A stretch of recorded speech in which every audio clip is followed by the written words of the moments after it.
हरे कृष्णा कृष्णा कृष्णा हरे हरे हरे राम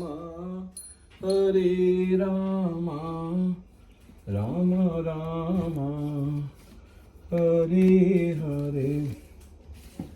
गोविंद बोलो हरि गोपाल बोल, राधा रमन हरि गोविंद बोल। आज हम श्रीमद् भागवतम के 11वें स्कंद का पेज 582 पढ़ने जा रहे हैं।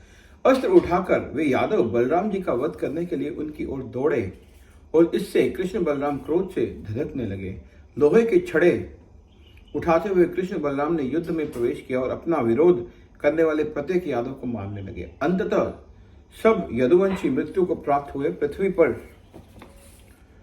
पृथ्वी के भार को कम हुआ देखकर भगवान श्री कृष्ण शांत हो गए।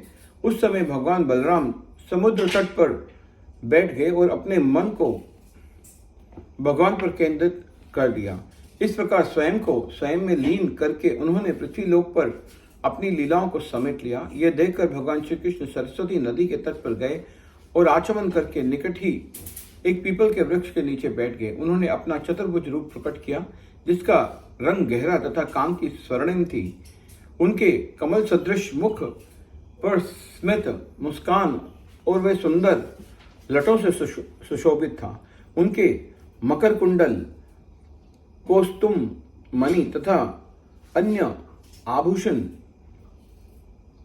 जगमग कर रहे थे। भगवान के निजी आयुध अपने मूर्तिमान स्वरूप में प्रकट हो गए। श्री कृष्ण वहां बैठे हुए थे और लालिम तलवे से युक्त उनका बायां पैर उनकी दाईं जांघ पर रखा था। उसी समय जरा नामक एक शिकारी वहां आया। भृगु तीर्थ के नाम से विख्यात उस स्थान पर सरस्वती और हिरण्या नदी समुद्र में प्रवेश करती हैं। जब जरा ने दूर से भगवान श्री कृष्ण के लाल तलवे को देखा तो उसे भ्रम हुआ कि वह किसी हिरण का मुख है। जरा के पास वह बाण था जिसकी चोंच पर समुद्र में पीस कर डाले गए लोहे के दंड के अंतिम टुकड़ा लगा था। उसने वह बाण छोड़ा और भगवान श्री कृष्ण के चरण कमल को भेद दिया। नास्तिकों को भ्रमित करने की तथा भक्तों का कल्याण करने हेतु भगवान ने अपनी माया शक्ति से एक विशेष रूप धारण किया हुआ था और वह बाण इसी रूप के पैर में घुसा था।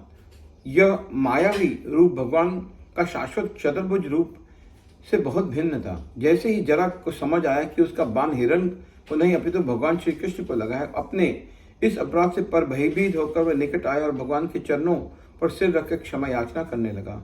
जरा ने कहा, हे मधुसूदन, मैं घोर पापी हूँ, अज्ञानतावश मुझसे ये पाप हुआ है, कृपया मुझे क्षमा करें। हे भगवान, तुरंत मेरा वध कर दीजिए, जिससे मैं पुनः कभी सज्जनों के प्रति ऐसा दुर्व्यवहार न कर पाऊं।